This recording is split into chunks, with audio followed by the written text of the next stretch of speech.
ហនសនដុងត្រូវបានគេចាត់ទុកថាជារូងភ្នំធំជាងគេលើពិភពលោកហើយក៏ជារូងភ្នំដ៏ធំបំផុតនៅក្នុងប្រទេសវៀតណាមផងដែររូងភ្នំនេះត្រូវបានរកឃើញដោយបុរសជនជាតិវៀតណាមម្នាក់ឈ្មោះហូខានដែលជាបុរសព្រៃភងញ៉ាគាត់រកឃើញនៅក្នុងអំឡុងដើមខែធ្នូឆ្នាំ1990គឺក្នុងពេលដែលគាត់កំពុងដើរកម្សាន្តក្នុងព្រៃឈ្មោះសនដុងត្រូវបានបង្កើតឡើងពីពាក្យពីរបញ្ចូលគ្នាគឺសនដែលមានន័យថាភ្នំដុងសំដៅទៅលើជ្រងភ្នំដែលមានជនជាតិភាគតិចរស់នៅនិងទន្លេធួងមានន័យថាគឺជាល្អាងភ្នំថ្មកំបោរដែលមានទន្លេក្រោមដីហូរកាត់ឬក៏បកតាមភាសាវៀតណាមមានន័យថាល្អាងភ្នំនៅខាងក្រោយដួងដែលជាឈ្មោះភូមិមួយដែលមានទីតាំងនៅខេត្តខ្វាងប៊ីងប្រទេសវៀតណាមហើយរូងភ្នំនេះមានចម្ងាយរហូតដល់9គីឡូម៉ែត្ររូងភ្នំសនដុងកើតឡើងដោយការរលាយនៃថ្មកំបោរនិងត្រូវបានគេជឿជាក់ថាវាមានអាយុចន្លោះពី2ទៅ5លានឆ្នាំល្អាងភ្នំសនដុងគឺជារូងភ្នំដ៏ធំបំផុតរបស់ពិភពលោកដែលមានផ្ទៃខាងក្នុងប្លែកៗនិងទេសភាពចម្រុះដែលមានដូចជាព្រៃទឹកភ្លៀងឬព្រៃក្រោមដីដោយសារភាពធំធេងនៃរូងភ្នំដែលវាអនុញ្ញាតឲ្យពន្លឺព្រះអាទិត្យអាចជ្រាបចូលទៅក្នុងបានបង្កើតបានទៅជាព្រៃ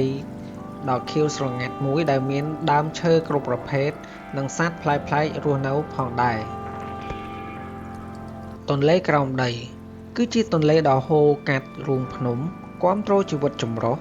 រួមទាំងប្រភេទត្រីប្លែកៗដែលសម្របទៅតាមបរិយាកាសងងឹតប្រព័ន្ធអេកូឡូស៊ីពិសេសវាជាបរិយាកាសមួយបែបដាច់ស្រយាលបាននាំឲ្យមានការវិវត្តនៃប្រភេទសត្វដែលមិនឃើញពីកន្លែងផ្សេងៗទៀតក្នុងនោះរួមទាំងមានត្រីខ្វាក់សត្វល្អិតថ្លានិងប្រភេទសត្វជាច្រើនទៀតនៅក្នុងរូងភ្នំគឺមានថ្មកែវនិងថ្មដុះដ៏ខ្ពស់មួយចំនួនបង្កើតបានជាទេសភាពដ៏គួរឲ្យភ្ញាក់ផ្អើលនិងគួរឲ្យស្ញប់ស្ញែងបំផុតយោងតាមក្រុមហ៊ុន Oxalis Adventure Tour បានឲ្យដឹងថាទម្រង់រូងភ្នំពិសេសដែលគេហៅថាគុជក៏បានរកឃើញផងដែរវាជាប្រភេទថ្មកាល់ស្យូមកាបូណាតដែលបង្កើតឡើងដោយទឹកហូរចេញពីទីខ្ពស់មកលក្ខណៈពិសេសផ្សេងទៀតឡាងនេះក៏មានទឹកហូរទឹកជ្រោះនិងមានពពកផងដែរដោយសារតែទំហំដ៏ធំធេងមួយនេះវាបង្កើតនៅបរិយាកាសមួយផ្សេងទៀតដែលមានលក្ខណៈខុសប្លែកពីបរិយាកាសដែលនៅខាងក្រៅនៅថ្ងៃទី7ខែមេសាឆ្នាំ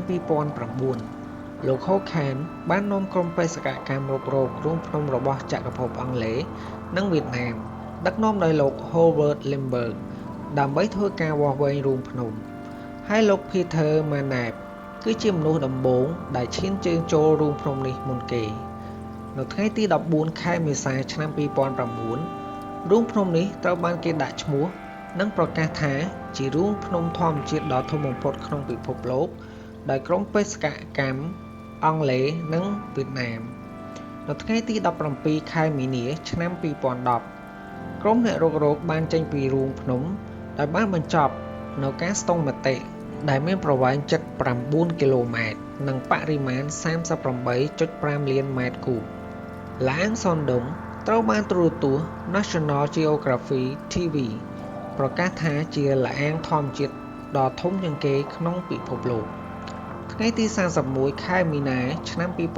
2009 Howard Limburg និងអ្នកជំនាញមុជទឹកក្នុងរូងភ្នំដ៏ល្បីល្បាញដូចជា Martin Holroyd, Rick Stanton, Jason Mallison, Chris Jewell បានធ្វើការរុករកមុជទឹកចូលទៅក្នុងទន្លេក្រោមដីនៅខាងក្នុងរូងភ្នំសនដុងក្នុងគោលបំណងស្វែងរកការតភ្ជាប់គ្នារវាងល្អាងភ្នំសនដុងនិងទន្លេធួងដែលមានគម្លាតប្រវែង600ម៉ែត្រក្នុងឆ្នាំ2013រូងភ្នំហនសនដុងក៏ត្រូវបានជាប់កំណត់ត្រាពិភពលោក Guinness World Record ផងដែរដែលជាល្អាងភ្នំធម្មជាតិដ៏ធំនៅក្នុងពិភពលោកឡាងនេះស្ថិតនៅក្នុងឧទ្យានជាតិផងញ៉ាខេបាំងប្រទេសវៀតណាមគូបញ្ជាក់ផងដែរថារូងភ្នំសនដុងត្រូវបានគេកំណត់ឲ្យទទួលភ្ញៀវទេសចរឲ្យចូលទស្សនា ឬធ្វើដំណើរកំសាន្តចំនួន 1000 នាក់ប៉ុណ្ណោះក្នុងមួយឆ្នាំគេធ្វើបែបនេះគឺធានានូវសុវត្ថិភាពក៏ដូចជាដើម្បីការពារបរិស្ថានរូងភ្នំឲ្យមានលក្ខណៈមើលទៅនៅតែមានភាពធម្មជាតិរបស់វានេះគឺជាការបញ្ជាក់របស់ក្រុមហ៊ុន Oxylas Adventure ហើយតម្រូវឲ្យអ្នកទេសចរម្នាក់ត្រូវចំណាយ$3000សម្រាប់ដំណើរកម្សាន្តទស្សនារូងភ្នំមួយនេះរូងភ្នំនេះបង្កើតប្រាក់ចំណូលសរុបលើសពី$520,000 លានវៀតណាមគិតជាទឹកប្រាក់ប្រហែលជា$20.7 លានសហរដ្ឋអាមេរិកដោយមួយចំណែកនៃប្រាក់ចំណូលនេះត្រូវបានបញ្ចូលទៅក្នុងកញ្ចប់ថវិការដ្ឋប្រមាណ$167,000 លានតាមរយៈថ្លៃសេវាការពារបរិស្ថាននៃព្រៃឈើនិងពន្ធដែលពាក់ព័ន្ធម្យ៉ាងទៀតតំបន់ទេសចរណ៍មួយនេះក៏ចូលរួមបង្កើតការងារដល់ប្រជាជនដែលរស់នៅក្នុងតំបន់មួយនេះផងដែរ